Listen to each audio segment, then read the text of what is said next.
জমি পাগলি দেখো আমরা দুজনে আসছি সাজনা নামাইতে।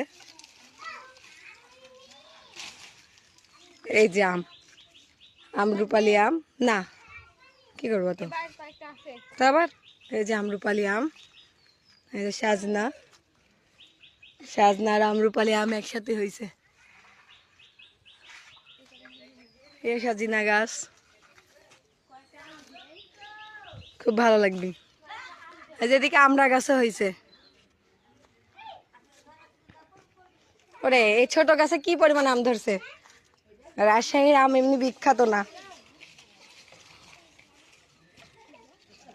এত ছোট গাছে কি পরিমাণ আম ধরেছে। অবশ্যই এগুলা পাকলে খাওয়া হবে। এই যে আম।